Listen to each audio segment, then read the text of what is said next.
All right, what's going on today, guys? Welcome back to another video. Jason Wojo here. My CEO, Casey here, who's helped me over the past 9 months. Almost double the business, so it's been really exciting. What we're going to talk about today is why paying more for a lead is actually more important. A lot of people who come into our ecosystem, they always want to talk about cost per lead, why it's so important to their budget, and why they're trying to get the lowest cost possible. That's actually the wrong way to look at it. I'll let you explain a little bit too here. Yeah, so a lot of business owners come into us and they want to start working about, okay, I have $1,000 budget. How many leads can I get? I understand that as you're scaling a business, you're looking for quantity, but the ideal situation here is quality. So if we're going to come into the ecosystem and we're spending $10 a lead with $1,000 budget, yes, we might be getting 100 leads during that time with us, but this time you're trading time and headaches. You're talking to more individuals that are less qualified, and ultimately it's causing you more issues in your business. And at the end of the 30 days, you look back at your numbers and you realize that you spent a lot of time, whether you put it yourself or you have a sales rep that you actually hired yourself that's taking those calls or an appointment center. So your expense goes up, but at the end of the day, the revenue generated from those leads is going to be lower on the side. All right, so what we're gonna do is just a scenario on this. We have the same exact ad budgets on both sides, and we have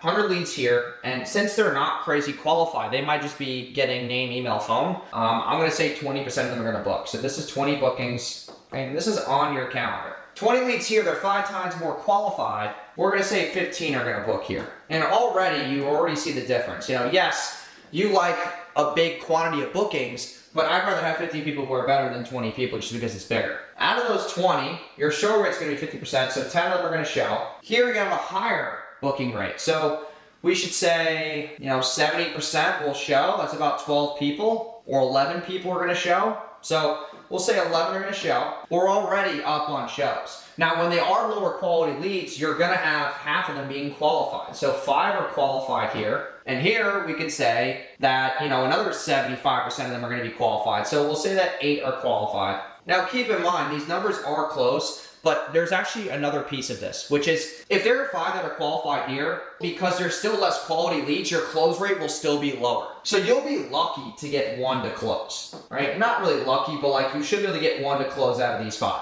On higher quality bookings, you should be able to get 2 to 3 here to close. The other thing that we have to realize is that on this side, since they're more qualified in the beginning, your AOV is gonna be higher on this side. So the average order value of what they buy on the phone is gonna be higher. So that's the biggest difference here. I just want you to understand that a lot of business owners, they just want to have a lot of quantity, but they don't have good sales skills. And when you don't have a crazy amount of good sales skills, not a great scenario to throw yourself in, because you have to be really, really good at sales to make this work. But when you're decent at sales and you know your product, you have good product knowledge, and you have good nurture, this is the most ideal situation for you. So stop always looking at the cost and start looking at this number, which is how many qualified, and then look at your AOV, because I guarantee you people who spend more for the lead, you're gonna have people on the phone who are more pre-framed to spend more money. So hope you guys enjoyed today's video. If you did, please like, comment, and subscribe, and we will see you in tomorrow's video.